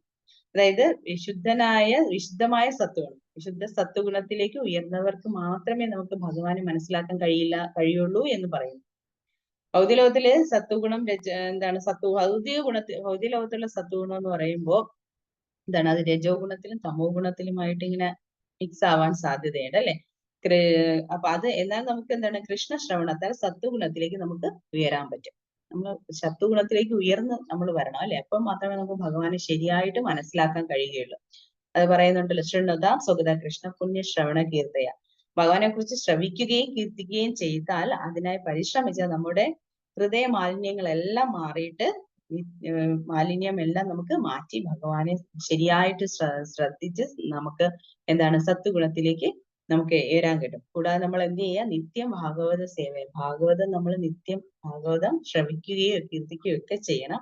ആ ഭാഗവതം തന്നെ നമുക്കറിയാം 2 വിധത്തിലുണ്ട്. എന്താണ്, ഗ്രന്ഥ ഭാഗവതവും ഉണ്ട്, വ്യക്തി ഭാഗവതവും ഉണ്ട് അല്ലെ. അതായത് ആചാര്യന്മാരെയും നമ്മള് ആചാര്യന്മാരെയും അല്ലെങ്കിൽ ഗുരുവിനെയും അല്ലെങ്കിൽ ശ്രീമദ് ഭാഗവതത്തിനെയും നമ്മള് സേവിക്കണം അല്ലെ. അപ്പൊ നമുക്ക് എന്ത് കിട്ടും, സത്വഗുണത്തിലേക്ക് നമുക്ക് ഉയർന്നു പോയി ഭഗവാനെ പൂർണ്ണമായിട്ട് മനസ്സിലാക്കാൻ നമുക്ക് കഴിയുമെന്നാണ് പറയുന്നത്. അതേപോലെ തന്നെ ഭഗവാൻ എപ്പോഴും എന്താണ്, ആനന്ദ പൂർണ്ണനുമാണ് അല്ലെ. കൃഷ്ണനോട് ചേർന്ന് നിൽക്കുന്നത് എന്താണ്, ചേർന്ന് നിൽക്കുന്നവർക്കും ആനന്ദം അതുകൊണ്ട് നമുക്ക് ലഭിക്കും. അതിനാൽ ഭഗവാനെ ഗോവിന്ദൻ അടുത്ത് പറയുന്നു, ഗോവിന്ദൻ എന്ന് പറയുന്നുണ്ട് അല്ലെ. നമ്മൾ പറഞ്ഞു കൃഷ്ണായ വാസുദേവായ ദേവകി നന്ദനായ ച നന്ദഗോപകുമാരായ ഗോവിന്ദായ നമോ നമ. അപ്പൊ ആ ഗോവിന്ദനെയും, ഗോവിന്ദൻ എന്ന് പറഞ്ഞാൽ എന്താണ്, ഭഗവാൻ എപ്പോഴും ആനന്ദപൂർണ്ണനാണ്. അതുകൊണ്ട് കൃഷ്ണനോട് ചേർന്ന് നിൽക്കുന്നത് നമുക്കും ആനന്ദം അനുഭവിക്കും. അതിനാൽ നമുക്ക് എന്താണ്, ഗോവിന്ദൻ ആനന്ദം തരുന്ന എന്ന് ഉള്ള അർത്ഥത്തിലാണ് ഗോവിന്ദൻ എന്ന് പറയുന്നത്. ഗോ എന്നാൽ നമുക്കറിയാം ഇന്ദ്രിയങ്ങളെന്നും ഗോക്കളെന്നും എന്താണ് അർത്ഥമുണ്ട്. ഗോവിന്ദൻ എന്ന ഗോ എന്ന പദത്തിൽ. അതായത് എന്താണ്, യശോദ നന്ദഗോപരുടെയും ഗോപന്മാരും ഒത്ത്, പ്രത്യേകിച്ച് ഗോപകുമാരന്മാരോടൊത്ത് ഗോക്കളോടും ഭഗവാൻ ചെയ്ത ലീലകൾ കാരണമാണ് ഗോവിന്ദൻ എന്ന് പേര് ലഭിച്ചതെന്ന് പറയുന്നുണ്ട്. ഗോക്കൾക്കും എന്താണ്, ഇന്ദ്രിയങ്ങൾക്കും ആനന്ദം നൽകുന്ന ഭഗവാൻ ആർക്കൊക്കെയാണ് ആനന്ദം കൊടുത്തത് നമ്മൾ പറഞ്ഞു. എന്താണ്, ഭഗവാന്റെ എല്ലാം ആനന്ദമാണ്. അതുപോലെ തന്നെ ഭഗവാനോട് ചേർന്ന് നിൽക്കുമ്പോൾ നമുക്കും അതേ ആനന്ദം ലഭിക്കും എന്ന് പറഞ്ഞു അല്ലെ. അപ്പൊ യശോദാനന്ദന്മാർക്ക് എപ്പോഴും ആനന്ദമായിരുന്നു. അതുപോലെ തന്നെ ഗോപന്മാർക്കും പിന്നെന്താണ് ഗോപകുമാരനും ഗോക്കൾക്കും ഒക്കെ ആനന്ദം കൊടുത്തിട്ടുള്ളത്, ഗോപികമാർക്ക് അല്ലെ, എപ്പോഴും അവർക്ക് ആനന്ദം കൊടുത്തിട്ടുള്ളത് കൊണ്ട് ഭഗവാനെ ഗോവിന്ദൻ എന്ന് പേര് ലഭിച്ചു. അതുപോലെ എന്താണ്, ഗോക്കളോടും ബ്രാഹ്മണരോടും കൂടുതൽ താല്പര്യം ഭഗവാനുണ്ട് അല്ലെ. ഭഗവാൻ എപ്പോഴും ഗോക്കളോടും എന്താണ് ബ്രാഹ്മണരോടും അതിയായിട്ടുള്ള താല്പര്യം ഉണ്ട്. കാരണം എന്തെന്ന് വെച്ച് കഴിഞ്ഞാല് മനുഷ്യ സമൂഹത്തിന്റെ ഐശ്വര്യം എന്ന് പറയുന്നത് എന്താണ്, ബ്രാഹ്മണ സംസ്കാരത്തിലും സേവനത്തിലുമാണ് പ്രതിഷ്ഠിച്ചിരിക്കുന്നത് അല്ലെ. നമുക്കറിയാം നമോ ബ്രഹ്മണ്യ ദേവായ ഗോ ബ്രാഹ്മണ ഹിതായച്ച എന്ന് പറയുന്നുണ്ട് അല്ലെ. ഇവരോട് ഹിതകരമായിട്ട് എന്തെങ്കിലും നമ്മൾ പ്രവർത്തിച്ചു കഴിഞ്ഞാൽ അത് ഭഗവാന് ഇഷ്ടപ്പെട്ടില്ല. കാരണം എന്ന് വെച്ചാൽ നമ്മുടെ സമൂഹം എന്താണ് നന്നായി വരണമെന്നുണ്ടെങ്കിൽ അതിന് എന്തൊക്കെ സംരക്ഷണം വേണം, നമ്മൾ ആരെയൊക്കെ സംരക്ഷിക്കണം എന്ന് വെച്ചാൽ ഗോക്കളെയും ബ്രാഹ്മണരെയും സംരക്ഷിക്കണം. ബ്രാഹ്മണ സംസ്കാരത്തിലൂടെയാണ് നമ്മുടെ സമൂഹം നല്ല സംസ്കാരത്തിൽ വളർത്തുന്നത്. ഇപ്പൊ നമ്മുടെ കാലഘട്ടത്തിൽ നമ്മൾ നോക്കിക്കഴിഞ്ഞാൽ ആ ഒരു സംരക്ഷണം നമുക്ക് ഇല്ല. ഗോക്കളെയും സംരക്ഷിക്കുന്നില്ല, ബ്രാഹ്മണരെയും സംരക്ഷിക്കുന്നില്ല. അതുകൊണ്ട് തന്നെ നമ്മുടെ നാട്ടിൽ എവിടെ നമുക്ക് നോക്കുമ്പോൾ അറിയാം, നമുക്ക് ആ ഒരു സംസ്കാരം പണ്ട് എല്ലാരും പറയും പണ്ട് നല്ല സംസ്കാരത്തിലായിരുന്നു നടന്നിരുന്നത്, ഇപ്പൊ ആ സംസ്കാരം നമ്മളിൽ നഷ്ടപ്പെട്ടു പോയി. കാരണം എന്ന് വെച്ച് കഴിഞ്ഞാൽ സിമ്പിൾ ആണ്, ഗോസംരക്ഷണവും ബ്രാഹ്മണ സംരക്ഷണവും ഇല്ലാത്തത് കൊണ്ട് തന്നെയാണ്. ശരിയായിട്ടുള്ള ഒരു ബ്രാഹ്മണനെ നമുക്ക് ഈ കാലത്ത് കാണാൻ കഴിയും, അതും ഇല്ല അല്ലെ. അതുകൊണ്ട് തന്നെ അത് നഷ്ടപ്പെട്ടത് പോയത് കൊണ്ടാണ് നമ്മുടെ സംസ്കാരവും നഷ്ടപ്പെട്ടത്. അത് ശീല പ്രഭുപാദ് വളരെ ആഗ്രഹമാണ് ശീല പ്രഭുപാദിനെ എന്താണ്, അതുകൊണ്ടാണ് ഇസ്കോണില് ശീല പ്രഭുപാദ് ഈ ബ്രാഹ്മണിക്കൽ ദീക്ഷയും എടുക്കാൻ വേണ്ടി എല്ലാവരെയും ഓരോ ഘട്ടം ഘട്ടമായിട്ട് എല്ലാവരെയും ബ്രാഹ്മണ സംസ്കാരത്തിലേക്ക് എത്തിക്കാൻ വേണ്ടി ശ്രമിച്ചത്. അത് പ്രഭുപാദിന്റെ ശിഷ്യന്മാരായിട്ടുള്ള ഗുരുക്കന്മാരും അത് തന്നെ എന്താണ് അതിനുവേണ്ടി ശ്രമിക്കുന്നുണ്ട് അല്ലെ. കാരണം ആ ബ്രാഹ്മണ സംസ്കാരത്തിൽ എത്തിക്കഴിഞ്ഞാൽ അവരെന്താണ് എല്ലാവരെയും ഒരേപോലെ കാണുകയും എല്ലാവർക്കും നല്ല കാര്യങ്ങൾ പറഞ്ഞു കൊടുക്കുകയും അവര് മോശമായ ഒരു ഇതിലേക്ക് പോവുകയില്ല. അപ്പൊ നമ്മുടെ സമൂഹം അതിനനുസരിച്ച് മെച്ചപ്പെടും. അതുപോലെ തന്നെ നമ്മുടെ ഗ്രാമം രക്ഷപ്പെടും, രാഷ്ട്രം, രാജ്യം, ലോകമെമ്പാടും അങ്ങനെ രക്ഷപ്പെടും. അതിനു വേണ്ടിയിട്ടാണ് പ്രഭുപാദും ഗോസംരക്ഷണത്തിനെയും ബ്രാഹ്മണ സംസ്കാരത്തെയും എപ്പോഴും എന്താണ് സംരക്ഷിക്കണം എന്ന് പറയുന്നത്. പക്ഷെ നമ്മൾ എന്താണ് എപ്പോഴും ഇന്ദ്രിയങ്ങളുടെ പ്രീതിക്ക് വേണ്ടിയിട്ടാണ് നമ്മൾ ശ്രമിക്കുന്നത്. എന്നാൽ കൃഷ്ണനുമായിട്ട് നമ്മൾ ബന്ധപ്പെട്ട് കഴിഞ്ഞാൽ ഗോപികമാരെ പോലെ നമുക്കും സർവ്വ ഇന്ദ്രിയങ്ങളെ നമുക്ക് പ്രീതിപ്പെടുത്താൻ കഴിയും എന്നാണ് പറയുന്നത്. ഭൗതികമായിട്ടുള്ള ഒരു ആനന്ദത്തിന് നമുക്ക് എന്താണ് ഒരു പരിധിയുണ്ട്. പക്ഷെ ആത്മീയ ആനന്ദം നമുക്ക് എന്താണ് ഒരു പരിധിയില്ല. അതാണ് ഇത് രണ്ടും തമ്മിലുള്ള വ്യത്യാസം എന്ന് പറയുന്നത്. പക്ഷെ എന്താണ് ആത്മീയ ആനന്ദം എന്ന് പറയുന്നത് പരിധിയില്ല. അതുകൂടാതെ എന്താണ് അതിങ്ങനെ കൂടിക്കൂടി വർദ്ധിച്ചു കൊണ്ടേയിരിക്കും അതിലുള്ള ആനന്ദം. നമുക്കറിയാം ആനന്ദ ചിന്മയ സമുദ്രജല വിഗ്രഹസ്യ എന്ന് പറഞ്ഞിട്ട് ബ്രഹ്മസംഹിതയിലും പറഞ്ഞിട്ടുണ്ട്. അതിനാല് നാം എപ്പോഴും ഗോവിന്ദനുമായിട്ട് ആ ഒരു ബന്ധം പുലർത്തിക്കൊണ്ടേയിരിക്കണം എന്നാണ്. ഇതിൽ ഗോവിന്ദായ നമോ നമ. ബ്രഹ്മസംഹിതയിൽ നമുക്കറിയാം, എപ്പോഴും പറയും ഗോവിന്ദായ നമോ നമ, അല്ലെ? ഗോവിന്ദനെ വിനയപൂർവ്വം നമസ്കരിക്കുന്നു എന്ന് പറയാണ്. നമുക്ക് ഭഗവാന്റെ വിഗ്രഹത്തിലൂടെ നമുക്ക് ഗോവിന്ദനുമായിട്ട് സമ്പർക്കം പുലർത്താൻ കഴിയും. നമുക്കിപ്പോ കലിയുഗത്തിൽ നമുക്ക് എന്താണ് ഭഗവാനെ നേരിട്ട് കാണാൻ, അങ്ങനെ സംവദിക്കാൻ, അങ്ങനെ ഒരു ഡയറക്റ്റ് നമുക്ക് അതിന് പറ്റില്ല, അല്ലെ? അതുകൊണ്ട് തന്നെ ഭഗവാൻ നമ്മളോട് കാരുണ്യം കാണിച്ചത് എന്താണ്? ശ്രീമദ് ഭാഗവത്തിലൂടെയും വിഗ്രഹാരാധനയിലൂടെയും, അല്ലെ? ശ്രീ വിഗ്രഹമൂർത്തി ആരാധനയിലൂടെ നമുക്ക് ഭഗവാൻ ഗോവിന്ദനായിട്ട് നമുക്ക് ഭഗവാനെ ഡയറക്റ്റ് സേവ ചെയ്യാൻ വേണ്ടിയിട്ട് ഭഗവാൻ വിഗ്രഹ രൂപത്തിൽ നമുക്ക് മുന്നിൽ പ്രത്യക്ഷപ്പെടും, അല്ലെ? അപ്പൊ നമ്മൾ പറയും എന്താണ്, അതിനെ നമ്മൾ എന്ത് ചെയ്യുക? ഇത് ഭഗവാനാണ്. ഭഗവാൻ പല രൂപത്തിൽ വരും, അല്ലെ? ശ്രീ വിഗ്രഹ ആരാധന എന്താണ്, എങ്ങനെയാണ് വരുന്നത്? ഭഗവാന്റെ വിഗ്രഹങ്ങൾ ഒന്നുകിൽ മണ്ണുകൊണ്ടാവാം, കല്ലുകൊണ്ടാവാം, തടി കൊണ്ടാവാം, ഇതൊക്കെ കൊണ്ടാവാം. പക്ഷെ നമ്മൾ അത് അങ്ങനെ രീതിയിൽ കാണാൻ പാടില്ല. ഇത് ഭഗവാനാണ്, ഭഗവാൻ തന്നെയാണ് എന്നുള്ള രീതിക്ക് നമ്മൾ ചിന്തിച്ച് ഭഗവാൻ ആരതി ചെയ്യുക, ഭഗവാന് എന്താണ് അലങ്കാരങ്ങൾ ചെയ്യുക, ഭഗവാന് വസ്ത്രമൊക്കെ മാറ്റി നമ്മൾ പുതിയ വസ്ത്രം അണിഞ്ഞു, നല്ല രീതിക്ക് അണിയിച്ചൊരുക്കി അതൊക്കെ ചെയ്യുക. പിന്നെ ഭോഗ തയ്യാറാക്കി അത് ഭഗവാന് നിവേദിക്കുക. അത് ഇതിലൂടെയൊക്കെ ഭഗവാന് നമ്മൾ ചെയ്യുന്നതിലൂടെ നമുക്ക് ഭഗവാന് ഡയറക്റ്റ് ഭഗവാന് സേവ ചെയ്യുന്ന ആ ഗോവിന്ദനുമായിട്ട് നമുക്കൊരു ബന്ധം പുലർത്താൻ കഴിയും. അത് എന്താണ് എന്ന് പറയുകയാണ്. ഭഗവാനെ ആരാധന ചെയ്യുന്നതിലൂടെ, അലങ്കരിക്കുന്നതിലൂടെയും, ഭോഗ തയ്യാറാക്കി നിവേദിക്കുന്നതിലൂടെയൊക്കെ നമ്മളോട് ഭഗവാൻ യഥാർത്ഥമായിട്ട് സംവദിക്കും എന്നാണ് പറയുന്നത്. അങ്ങനെയൊക്കെ നമുക്ക് ഭഗവാനെ സേവനത്തിൽ ഏർപ്പെടാൻ കഴിയും. അപ്പൊ നമുക്ക് എന്താണ്, ആ ഭഗവാൻ കൃഷ്ണായ വാസുദേവായ, വാസുദേവരുടെ പുത്രനായ കൃഷ്ണനെ, ദേവകിയുടെ പുത്രനായിട്ടുള്ള കൃഷ്ണനെ, നന്ദഗോപകുമാരായ നന്ദഗോപരുടെ പുത്രനും ഗോപന്മാരുടെയൊക്കെ ബാലനായിട്ടുള്ള ഭഗവാനെ, ആ ഗോവിന്ദനെ, എല്ലാവർക്കും ആനന്ദം നൽകുന്ന ആ ഗോവിന്ദനെ നമുക്ക് ആരാധിക്കാൻ കഴിയും. അത് നമുക്ക് കുന്തി ദേവി നമുക്ക് അത് പറഞ്ഞു തരികയാണ് ഈ ശ്ലോകത്തിലൂടെ. നമുക്ക് എങ്ങനെ ഭഗവാനെ ആരെയാണ് നമ്മൾ ഭഗവാനായിട്ട് കാണേണ്ടത് എന്ന് നമുക്ക് പറഞ്ഞു തരാണ്. അപ്പൊ നമുക്ക് ആ ഭഗവാനെ നമുക്ക് അദ്ദേഹത്തിന്റെ പാതാരയിൽ നിന്ന് നമുക്ക് എപ്പോഴും ശരണം പ്രാപിക്കാം. അപ്പൊ നമുക്ക് എന്താണ്, നമ്മുടെ ഭൗതികമായിട്ടുള്ള ദുഃഖങ്ങളെല്ലാം മാറി നമുക്ക് ആത്മീയ ആനന്ദവും ആത്മീയ പുരോഗതിയും ഒക്കെ ഉണ്ടാവും. ഹരേ കൃഷ്ണ. എന്തെങ്കിലും പറഞ്ഞതിൽ എന്തെങ്കിലും തെറ്റുപറ്റിയിട്ടുണ്ടെങ്കിൽ എല്ലാവരും ക്ഷമിക്കുക, അത് തിരുത്തുക. Hare Krishna. Hare Krishna Mataji. Hare Krishna Maji. Thank you Maji. Hare Krishna. Thank you so much Maji. Hare Krishna. Hare Krishna. Hare Krishna. Hare Krishna Mataji. കൊള്ളായിരുന്നു, കുഴപ്പമില്ല. അതായത് ഇത് ഹരേ കേട്ടപ്പോ കൃഷ്ണ. എനിക്കൊരു കാര്യം, പണ്ട് ആദ്യ നാളുകളിൽ കേട്ടതാണ്, ഇപ്പൊ എല്ലാം വിസ്മൃതിയിലേക്ക് പോയിക്കൊണ്ടിരിക്കണം. അതുകൊണ്ട് പറയാന്ന് വിചാരിച്ചു. അതായത് ഒരാള് ഭഗവാന്റെ ധാമത്തിൽ ചെല്ലുകയാണെങ്കിൽ അന്ന് അവിടെ ഉള്ളവർക്ക് ഭയങ്കര ഉത്സവമാണെന്ന് പറയും. ഭയങ്കര ആഘോഷ ഉത്സവമാണെന്ന് പറയും. അങ്ങനെ ഒരാള് ഇപ്പൊ ഭഗവത്ഗീത പറയുന്ന അസംഖ്യം ജന്മ മരണങ്ങൾക്ക് ശേഷം ഞാൻ ആവാനെ ഒരു വ്യക്തി എന്നെ അറിയും. പിന്നെ 1000 പേരിൽ ഒരുവന്, അതിൽ ഒന്നിലേറെ പേർ വിജയിക്കുന്നില്ല. അപ്പൊ വൈകുണ്ഠത്തിൽ ആയിരിക്കും. പിന്നെ അത് തന്നെ വൈകുണ്ഠത്തിൽ പോയാൽ തന്നെ സായുജ്യം, സാഷ്ട്യം, സാമീപ്യം, ഇങ്ങനെ എത്ര ഫലങ്ങളുണ്ട്. അപ്പൊ അവിടെ എവിടെ എത്തുവോ എന്താണെന്നൊന്നും നമുക്ക് അറിഞ്ഞൂടല്ലോ. എങ്കിലും കൊള്ളായിരുന്നു കേട്ടോ, കാര്യങ്ങൾ നന്നായിട്ട് പറഞ്ഞു. അങ്ങനെയൊന്നും ടെൻഷൻ അടിക്കേണ്ട ആവശ്യമില്ല. മാതാജി എപ്പോഴും ഭഗവാന്റെ കാര്യം പറയുന്ന വ്യക്തിയാണ്. അങ്ങനെ ഒന്നും ചിന്തിക്കാൻ വേണ്ട, ഭഗവാന്റെ നാമത്തിലെത്തും. അതാണ് ഒരുപാട് പേര് ഭക്തന്മാരായിട്ടുണ്ടെങ്കിൽ അവസാനം ഒരാളായിരിക്കും ചിലപ്പോ ഭഗവാന്റെ നാമത്തിലേക്ക് പോകുന്നത്. അത് അവിടെ അവരാഘോഷിക്കും. അതവരാഘോഷിക്കും. കാരണം എന്ന് വെച്ച് കഴിഞ്ഞാൽ ഇങ്ങനെ കാത്തിരിക്കുകയാണല്ലോ വരാൻ വേണ്ടിയിട്ട്. അതെ അതെ അതെ, നമുക്കാർക്കും പോകാൻ വയ്യ.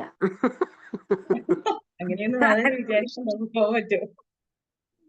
നമുക്ക് ഇവിടെ കിടന്ന് മുങ്ങി താഴ്ന്നാ മതിയെന്നും പറഞ്ഞാൽ നമ്മളിപ്പോ പണ്ട് കാലത്തെ നമ്മൾ ഓർക്കുമ്പോ ഇപ്പൊ നമ്മൾ ഇതൊക്കെ അറിഞ്ഞിട്ട് നമ്മൾ പോകുമെന്നല്ല, പോകാനും നമുക്ക് ഭഗവാന്റെ സേവ ചെയ്ത് പക്ഷെ മറ്റുള്ളവർ ഇത് പറഞ്ഞ കേൾക്കുന്നില്ലല്ലോ എന്ന് ഓർമ്മിക്കുമ്പോ നമുക്കൊരു അതിശയം തോന്നണം, അല്ലേ? നമ്മളും ആ സ്റ്റേജ് ആയിരുന്നു പണ്ട്. അത് പറഞ്ഞല്ലോ മാതാജി, ഭാഗ്യം ഉണ്ടെങ്കിൽ മാത്രമേ അവർക്ക് അത് കേൾക്കാൻ താല്പര്യം ഉണ്ടാവുള്ളൂ. ഭഗവാൻ പക്ഷെ വീണ്ടും വീണ്ടും അവസരങ്ങൾ കൊടുത്തോണ്ടേയിരിക്കും. ഇപ്പൊ എന്തൊക്കെയാ ആൾക്കാര് ഈശ്വരനെ പറ്റി യുക്തിവാദികൾ, നിരീശ്വരവാദികളൊക്കെ പറഞ്ഞ് നടക്കുന്ന, അവരെത്ര ആധികാരികമായിട്ട് അത് തന്നെ അങ്ങ് ഉറപ്പിക്കുകയല്ലേ. അപ്പൊ ഇതിന് പുറകെയല്ലേ ജനം പാഞ്ഞുകൊണ്ടിരിക്കുന്നത്. ഹരേ കൃഷ്ണ അതാണ് ഹരി പറഞ്ഞത് ബോൾ. കലിയുഗത്തിന്റെ പ്രത്യേകത. അതെ അതെ, ഹരി ബോൾ. ഹരേ കൃഷ്ണ. ഹരേ കൃഷ്ണ മാതാജി. മാതാജി ഹരേ നല്ല കൃഷ്ണ. ക്ലാസ് ആയിരുന്നു മാതാജി, നന്നായിട്ട് മനസ്സിലായി. ഹരേ കൃഷ്ണ. ഹരേ കൃഷ്ണ. Thank you Mataji. ഹരേ കൃഷ്ണ. ഹരേ കൃഷ്ണ മാതാജി, പ്രണാമം മാതാജി. താങ്ക് യു മാതാജി, നല്ല class Mataji. Hare Krishna. Thank you very Hare much. Krishna. എല്ലാം ഗുരു മഹാരാജിന്റെ ശിലപ്രഭാതിന്റെയും ഭഗവാന്റെ കാരുണ്യാണ് മാതാജി. പ്രഭുപാദ് ഹരേ കൃഷ്ണ മാതാജി. പറഞ്ഞിരിക്കുന്നത് അതേപോലെ പറഞ്ഞു. ഹരേ കൃഷ്ണ മാതാജി, വളരെ നല്ല ക്ലാസ് ആയിരുന്നു. നന്ദി മാതാജി, വളരെ സന്തോഷം. ഹരേ കൃഷ്ണ പ്രഭു. ഹരേ കൃഷ്ണ. ഈ ശ്ലോകത്തിന് ഒരു പ്രത്യേകതയുണ്ട്, അത് ഞാൻ നാട് ചെയ്തോട്ടെ. പറഞ്ഞോളൂ പ്രഭു, തീർച്ചയായിട്ടും. Thank you Mataji. ഭഗവാന്റെ കൃപ കൊണ്ട് എന്റെ ഗുരു മഹാരാജ് ഹിസ് ഓൺലെസ് മഹാവിഷ്ണു ഗോസ്വാമി ഗുരു മഹാരാജ് തിരുവനന്തപുരത്തില് 2002 ഫെബ്രുവരി മാസം 21-ാം തീയതി ഞങ്ങളെ പഠിപ്പിച്ച ഒരു ശ്ലോകമാണിത്. കാരണം അന്നത്തെ ദിവസം ഞങ്ങളുടെ ദീക്ഷ പ്രോഗ്രാം ആയിരുന്നു. അപ്പൊ ദീക്ഷ സെറമണിയില് പാറശാലയിൽ വെച്ച് ഗുരു മഹാരാജ് നമ്മളെ പഠിപ്പിച്ച 2 കാര്യങ്ങൾ. ഒന്ന്, എല്ലാരെയും പറയാൻ പറഞ്ഞു. മലയാളത്തില് വി ഹാവ് ടു ഗോ, ഇതിന്റെ മലയാളം എന്താണെന്ന് ചോദിച്ചു. അപ്പൊ പോകേണ്ടതുണ്ട്. അപ്പൊ അത് മഹാരാജ് പറഞ്ഞിട്ട് നമ്മളെല്ലാരെയും ഒരുപാട് പ്രാവശ്യം പറയിപ്പിച്ച്, നമുക്ക് ഈ ഭൂലോകം വിട്ട് പോകേണ്ടതുണ്ട്, നമുക്ക് ഈ ഭൂലോകം വിട്ട് പോകേണ്ടതുണ്ട് എന്ന് എല്ലാരെയും പറയാൻ പറഞ്ഞു. പറഞ്ഞിട്ട് പറഞ്ഞു, പിന്നെ എങ്ങോട്ടാണ് പോകേണ്ടത് എന്ന് ചോദിച്ചാൽ കൃഷ്ണലോകത്തിൽ പോകണം. എന്നിട്ട് എല്ലാരെയും കൊണ്ട് നമ്മളെ പാടിപ്പിച്ചു. കൃഷ്ണായ വാസുദേവായ ദേവകീ നന്ദനായ ച നന്ദഗോപകുമാരായ ഗോവിന്ദായ നമോ നമഃ. ഇത് ഗുരുമഹാരാജ് പാടി നമ്മളെല്ലാരെയും കൊണ്ട് അന്ന് തന്നെ പാടിപ്പിച്ച് അന്ന് തന്നെ ബൈഹാർട്ട് ആക്കുകയും ചെയ്യിപ്പിച്ചു. അപ്പൊ ഈ ശ്ലോകം അപ്പൊ ആരാണ് കൃഷ്ണൻ എന്നുള്ളതിന്റെ മാതാജി പറഞ്ഞതുപോലെ അച്ഛനാര് അമ്മയാര് എന്നുള്ള രീതിയിൽ അത് കൊണ്ട് ആ ഫോക്കസ് വരാൻ വേണ്ടി മഹാരാജ് അന്ന് പറഞ്ഞ 2 കാര്യങ്ങൾ, അത് നമ്മുടെ എല്ലാ മഹാരാജിന്റെ ഡിസൈപ്പിൾസും ഏത് ക്ലാസ്സിലും ഇത് ഒന്നും പറയാനില്ലെങ്കിൽ ഈ 2 കാര്യം പറയും. എപ്പോഴും നമ്മൾ ഈ ഒരു ശ്ലോകം എപ്പോഴും ഓർക്കുകയും ചെയ്യും. നന്ദി മാജി, വളരെ സന്തോഷമുണ്ട് ഈ മുഹൂർത്തത്തിൽ അത് പറയണമെന്ന് തോന്നുന്നു. അനുഗ്രഹം. നന്ദി മാജി. ഹരേ കൃഷ്ണ. നമ്മുടെ കൃപാസാർ പ്രഭുവിനും ഈ വിഷയം അറിയാം. അദ്ദേഹം അന്ന് സന്നിഹിതൻ. ഇവിടെ ഇല്ല പ്രഭു, ടെമ്പിളിൽ പോയേക്കാണ്. ഹരേ കൃഷ്ണ. സന്തോഷം. നന്ദി മാജി. ഹരേ കൃഷ്ണ. ഹരേ കൃഷ്ണ. താങ്ക് യു പ്രഭു, ഇങ്ങനെ ഒരു അവസരം തന്നതിന് വളരെ നന്ദി. ഹരേ കൃഷ്ണ.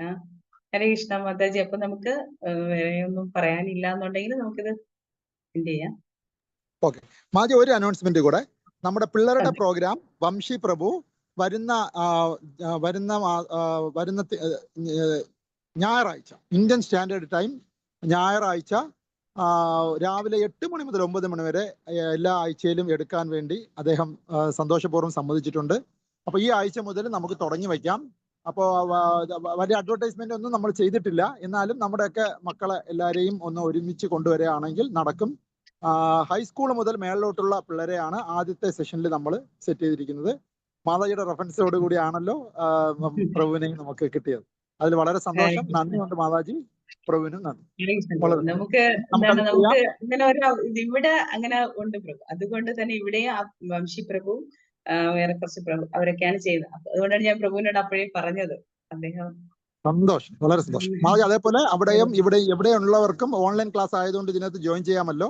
അതനുസരിച്ചുള്ള ഏജ് കാറ്റഗറിയിലുള്ള പിള്ളേരുണ്ടെങ്കിൽ ദയവായി മാതാജി ഒന്ന് കണക്ട് ചെയ്താൽ. ഓക്കെ മാതാജി. അതേപോലെ ഇവിടെ പങ്കെടുക്കുന്ന ഓരോരുത്തരും ആ ഒരു സർവീസ് ആയിട്ട് ചെയ്ത് ഈ ഒരു പ്രോഗ്രാം നമുക്ക് പിള്ളേരുടെ പ്രോഗ്രാം ഗംഭീരമാക്കാൻ നമ്മുടെ മാതാപിതാക്കളുടെ എല്ലാ സപ്പോർട്ടും വേണമെന്ന് ഈ അവസരത്തിൽ വിനീതമായി അഭ്യർത്ഥിക്കുന്നു. എല്ലാ ഞായറാഴ്ചയും രാവിലെ 8 മണി മുതൽ 9 മണി വരെ ഇന്ത്യൻ സ്റ്റാൻഡേർഡ് ടൈം. ഹരേ കൃഷ്ണ. Thank U. അത് വളരെ നല്ല കാര്യമാണ് പ്രഭു. കാരണം എന്ന് വെച്ചാൽ ഇപ്പൊ നമ്മുടെ കുട്ടികളെ നമ്മളിപ്പോ എവിടെ ആയിരുന്നാലും പഠിപ്പിക്കാൻ വിടണമെന്ന് വിചാരിക്കുമ്പോൾ എല്ലാ മാതാപിതാക്കളുടെ ഹൃദയത്തിൽ ഒരു പേടിയുണ്ട്, എല്ലാവരുടെ മനസ്സിൽ ഒരു പേടിയുണ്ട്. കാരണം ഇപ്പോഴത്തെ ആ ഒരു സാഹചര്യം വെച്ചിട്ട്. അതുകൊണ്ട് എല്ലാവർക്കും ഇത് പറയുമ്പോൾ സന്തോഷമാണ്. നമുക്ക് കുട്ടികളെയാണ് നമ്മൾ എപ്പോഴും അവരെ ഉയർത്തിക്കൊണ്ടുവരാൻ ശ്രമിക്കുന്നത് തന്നെയാണ് എപ്പോഴും നല്ലത്. അവർക്കൊരു ബേസ് കിട്ടിക്കഴിഞ്ഞാൽ അവര് പിന്നെ വേറെ ഒന്നിലേക്ക് ചിന്തിക്കില്ല. ഹരേ കൃഷ്ണ. വളരണം.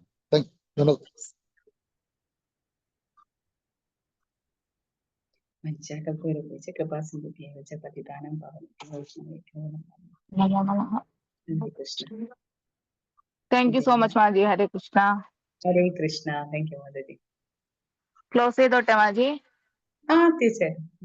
ഹരേ thank you Krishna. Maji, thank you. Hare Krishna.